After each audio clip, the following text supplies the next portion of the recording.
ကျွန်တော်တို့ digital field မှာ digital marketing diploma တက်နေတဲ့ Mandalay ကသင်တန်းသူညီမတယောက်ကဒီသင်တန်းမတက်ခင်မှာအလုပ်ထွက်ပြီးကြတာပေါ့နော်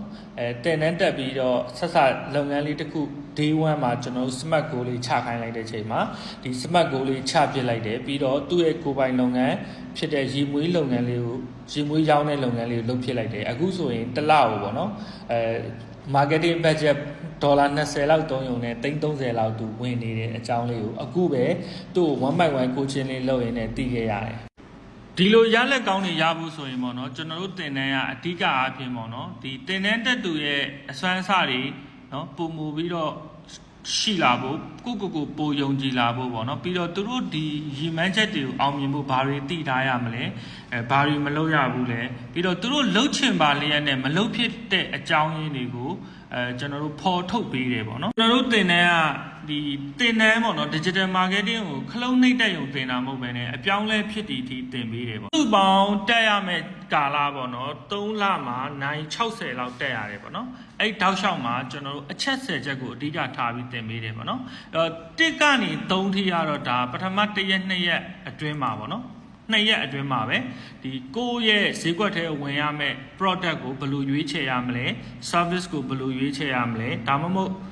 ကျွန်တော်တို့ပေါ့နော်ဒီပြိုင်ဘက်တွေထက်တောင်းဘယ်လိုလုပ်ရမလဲစတာတွေကိုတတ်မှတ်ပြီးတော့ goal setting လေးတွေတေချာချပေးတယ်ပေါ့နော် goal setting လေးတွေချပေးတယ်အဲ့တော့ day 21မှာဆိုရင်ကိုချမှတ်ထားတဲ့ goal အလိုက်ပေါ့နော်နေ့စဉ် post တွေဘယ်လောက်တင်ရမလဲ marketing budget တွေဘယ်လောက်ထားရမလဲပြီးလို့ရှိရင်တပုတ်ချင်းစီမှာကိုတတ်မှတ်ထားတဲ့ဆေးကိုရအောင်နော် message ဘယ်နှဆောင်ဝင်အောင်လုပ်ရမလဲဝယ်သူဘယ်နှယောက်ရအောင်လုပ်ရမလဲစတွေကိုအသေးစိတ်ပြန်ပြီးလုပ်ပြပေးတယ်ပေါ့နော်နောက်တစ်ခါတော့ကျွန်တော်တို့ platform တွေပေါ့နော်ကိုယ့်ရဲ့ဝယ်သူတွေရဖို့အတွက်ဘယ် platform တွေမှာဘယ်လိုအားထုတ်မှုတွေလုပ်မလဲနော်ဒါတွေကျွန်တော်သွားပေးတယ်ပြီးရင်တော့အဲ့ platform တွေကိုတတိချာချာနဲ့ကျွမ်းကျင်သည့်အထိပေါ့နော် operation ဘယ်လိုလုပ်ရမလဲဒီ deployment ဖြစ်အောင်ဘယ်လိုလုပ်ရမလဲသွားတယ်ပြီးတော့ content ရေးသားနည်းပေါ့နော် content ရေးသားနည်းဆိုရင်လည်းကျွန်တော်တို့ဒါday 17 မှာပေါ့နော် content strategy တွေသင်ပေးတယ်နော်အလွယ်တကူနဲ့ content ရေးနည်းတွေလေ့လာရမယ်နော်နံပါတ်8ကတော့ကိုယ့်ရဲ့ content တွေလူတွေ့များလာအောင်လုပ်ရမယ့် strategy တွေဒါဆိုရင်တော့သူက19 18 19 20 21ရက်နေ့ထိနော်ကျွန်တော်တို့9ရက်ဇက်တိုက်တင်တယ်နံပါတ်9ကတော့ကိုလှုပ်ထားတဲ့ရလက်တွေကိုပေါ့နော်ပြန်လဲစစ်ဆေးတဲ့ metric တွေပေါ့နော်အဓိက metric 6ခု